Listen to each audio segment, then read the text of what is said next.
Bueno, muy buenas tardes. El día de hoy les vamos a presentar el tema de organogénesis, que es un proceso que transcurre desde la cuarta hasta la octava semana del desarrollo humano. Los integrantes de esta presentación es Ángeles Itlali Sotelo Gómez y su servidor Judiel Espinosa Nárez. Para comenzar, vamos a tocar la definición de organogénesis como tal, que es un proceso de modificaciones funcionales, morfológicas y de tamaño del embrión. Algunos autores consideran que este proceso inicia con la segmentación del cigoto, que es el embrión unicelular, compuesto por una célula blastómera, y posteriormente que sufrirá algunos procesos de segmentación, duplicando su número de, de células dentro del embrión. A grandes rasgos, es la etapa donde las tres capas germinales, ectodermo, mesodermo y endodermo, dan origen a los distintos tejidos y órganos del cuerpo. Este periodo es importante recalcar que se le conoce como aquel en el que el embrión es más susceptible a los agentes teratogénicos, como algunos medicamentos o virus, y estos pueden provocar algún retraso o alteraciones en el desarrollo embrionario, los cuales pueden generar anomalías mayores o incluso la muerte del embrión. Algunos de estos agentes teratogénicos vendrían siendo los físicos, que en particular y en específico son las radiaciones X y elementos radiactivos de uso médico o industrial. Un ejemplo vendrían siendo las radiaciones ultravioleta, sin embargo estas tienen muy poca penetración para producir malformaciones. También tenemos los agentes químicos, que son especialmente drogas y medicamentos. Algunos ejemplos serían los corticoides y algunas hormonas. El uso de medicamentos debe decidirse de acuerdo al balance necesario para que el cuerpo pueda seguir desarrollando el embrión correctamente. Y también tenemos los agentes infecciosos, que vendría siendo todos los virus que tienen cierto potencial teratogénico, como la rubiola, que genera sordera, cataratas, y otro ejemplo podría ser la hidrocefalia. Este proceso de desarrollo embrionario consta de tres fases. La primera vendría siendo el crecimiento, que para decirlo a grandes rasgos es el aumento del tamaño, la morfogénesis, que es el desarrollo de la forma, y la diferenciación, que es la maduración de los procesos fisiológicos del embrión. Para comenzar, vamos a iniciar con el crecimiento, que puede ocurrir de tres maneras distintas. La primera vendría siendo por proliferación celular. Esto va a ocurrir mediante la división celular controlada o mitosis. Cuando las células están sufriendo su fase de mitosis, va aumentando el número de células que van a conformar tejidos específicos, así que también va creciendo el tamaño de este tejido. El otro método o forma de crecimiento es tamaño celular, que es el incremento de los componentes que se encuentran dentro de la célula. Como nosotros recordamos, en el ciclo de la célula tenemos la fase G1, que es donde los organulos y algunas moléculas que se encuentran dentro del citoplasma o de algún otro organulo de la célula van a ir creciendo. Un ejemplo podría ser la formación de proteínas, que comienza desde una cadena polipeptídica y que va creciendo y creciendo. Y los componentes extracelulares, que son las secreciones, siguiendo con el ejemplo de las proteínas, cuando se termina este proceso de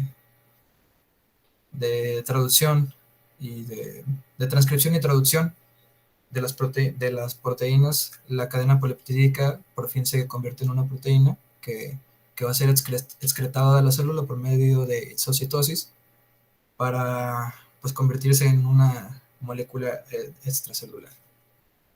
También es importante recalcar que este crecimiento es alométrico, es decir, que las estructuras y regiones del cuerpo crecen a diferentes velocidades. La morfogénesis, que supone el desarrollo de la forma, el tamaño y otras características de un órgano concreto, de una parte del órgano o del cuerpo entero. La morfogénesis es un proceso molecular complejo, controlado por la expresión y la regulación de genes específicos que tiene lugar secuencialmente y de una manera ordenada. Los cambios en el destino, la configuración y los movimientos de las células les permiten interactuar entre sí durante la formación de los tejidos y los órganos. Y por último, la diferenciación, que como comentaba al principio, para algunos autores esta comienza desde el cigoto, donde se van a originar, la diferenciación también es donde se van a originar todos los distintos tipos celulares del organismo con distinta morfología y función. Algunos de estos podrían ser eritrocitos, neuronas, hepatocitos, entre muchas otras. En la diferenciación se expresan los diferentes genes específicos que van a generar proteínas específicas y que a su vez originan un cambio en la forma y la función de una célula.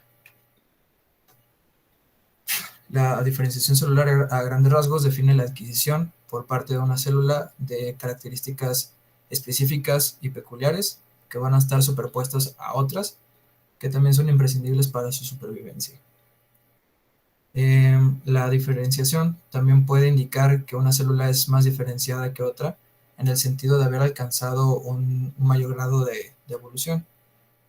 Y pues de manera más general, la diferenciación es la etapa donde cada capa embrionaria se va a formar, va a dar forma a los distintos órganos del embrión que se van a presentar posteriormente.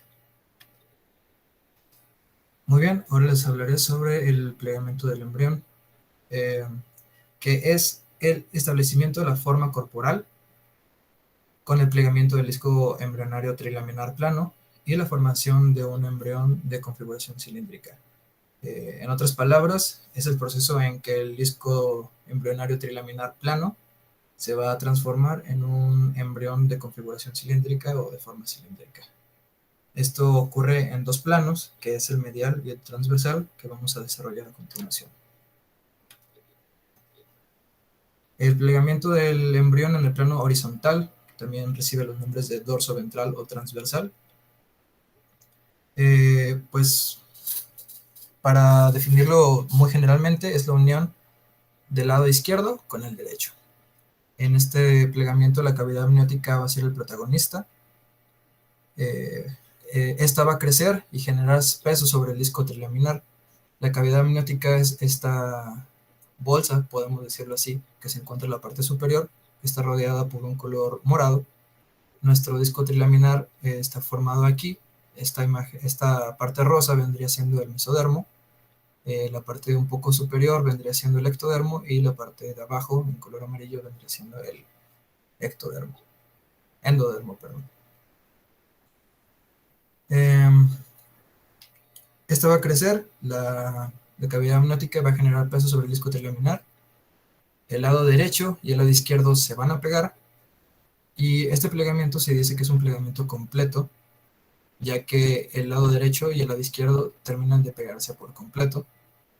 Este proceso se ve como que la cavidad amniótica va a rodear a todo el embrión y el ectodermo se va a pegar con su contraparte, que vendría siendo el endodermo. A continuación vamos a tener una imagen un poco más clara. Aquí podemos ver en la imagen cómo el lado derecho y el lado izquierdo de la cavidad amniótica se dirigieron hacia abajo y ya están en un punto fusionado. Y aquí ya tenemos una fusión completa, un pliegue completo, perdón. Y tenemos una imagen muy visual de nuestro disco que tiene una forma cilíndrica. Las consecuencias, como mencioné, el disco trilaminar va a pasar a ser cilíndrico, se va a formar un vestigio muy conocido llamado la línea alba o línea medial, y el saco vitelino se va a convertir en el conducto vitelino, que posteriormente va a pasar a ser el cordón umbilical. Y el otro plegamiento del embrión ocurre en el plano medio, también conocido como cefalocaudal o longitudinal. En este plegamiento, los extremos cefálico y caudal van a ir hacia adelante o hacia el lado ventral, como tenemos aquí. lado cefálico y lado caudal van a ir a dirigirse hacia adelante. El plegamiento es incompleto, ya que el extremo cefálico nunca se termina de juntar por completo con el extremo caudal, y la cabeza se inclina hacia adelante, al igual que la cola. Aquí tenemos una imagen de la cola, de la cabeza, perdón, y de la cola, que se van a dirigir en posición, en dirección delantera, adelante. Las consecuencias de este pliegue va a ser que la placa cardiogénica pasa del extremo cefálico al lado ventral, dando origen al corazón. Vamos a volver un poco. Aquí tenemos esta imagen que está referenciado como el esbozo cardíaco.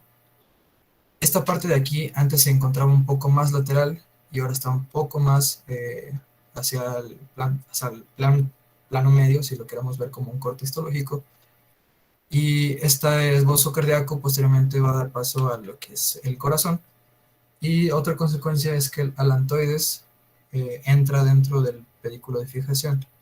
El alantoides es esta línea amarilla que tiene un poco de blanco también en medio, que en la tercera semana se encontraba fuera del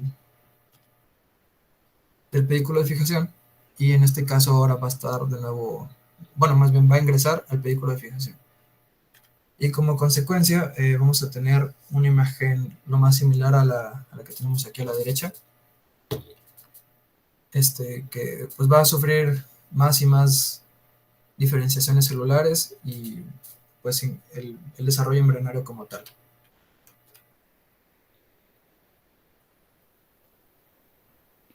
Muy bien, ahora les voy a hablar de los derivados de las capas germinativas.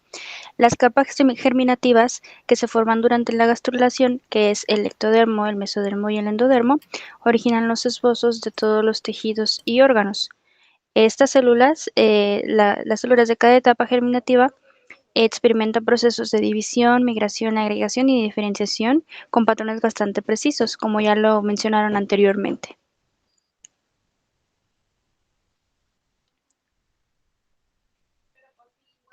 La siguiente, por favor. El ectodermo va a originar el sistema nervioso central y el sistema nervioso periférico, el epitelio sensorial de los ojos, la nariz y el oído, la epidermis y sus anejos, como el pelo y las uñas, las glándulas mamarias, la hipófisis, las glándulas subcutáneas y el esmalte dentario. Siguiente, por favor. Las células de la cresta neural son las células que derivan del neuroectodermo. El neuroectodermo origina o participa en la formación de numerosas células y órganos, tales como las células madre de la médula espinal y la propia médula espinal.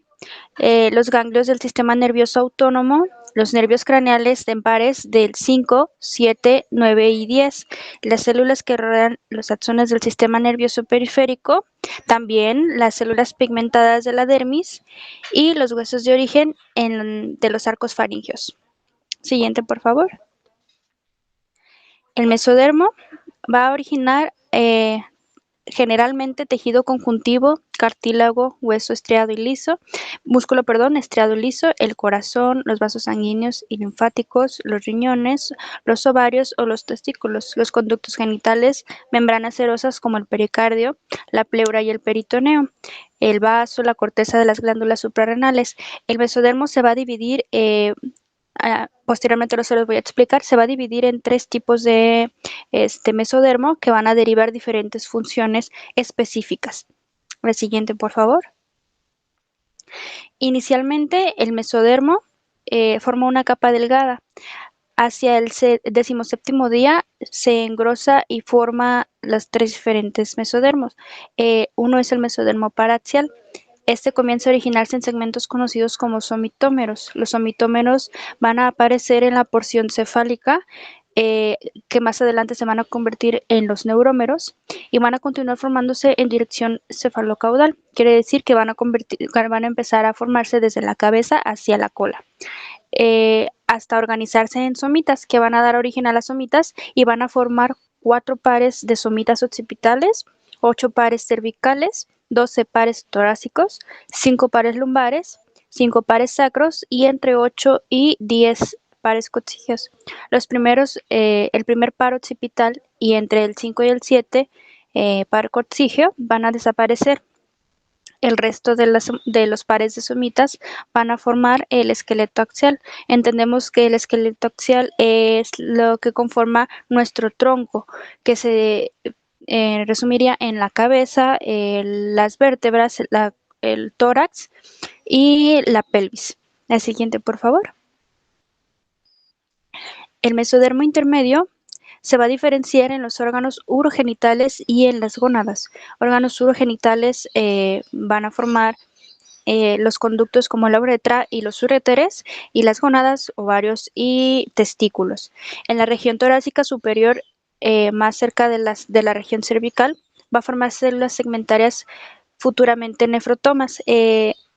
Están un poquito más arriba, pero ahí se van a formar. Las nefrotomas van a formar más posteriormente los riñones. Están un poco arriba, situados en la posición del embrión, pero es su posición normal. El mesodermo de la placa lateral se divide en la capa somática y esplácnica. Va a formar los pliegues de la pared celular del cuerpo, que van a cerrar la pared, se van a cerrar hacia la pared ventral del mismo cuerpo, o sea, se van a formar desde el dorso hacia el vientre y van a cerrarse, lo que vamos a conocer como dermis. Va a formar también las extremidades, que son los brazos y las piernas, los huesos, las membranas serosas, que ya las habíamos mencionado, que serían las pleuras y el pericardio, el tejido conjuntivo de las extremidades. Todo el tejido conjuntivo de extremidades, que sean de los brazos y de las piernas, van a derivar del mesodermo de la placa lateral. La siguiente, por favor. El endodermo va a generar el epitelio del revestimiento de los aparatos digestivo y respiratorio. Uno de los más importantes es el digestivo. El digestivo tiene como tal tres capas principales, y de las más importantes que podemos mencionar, que sería el tubo gastrointestinal.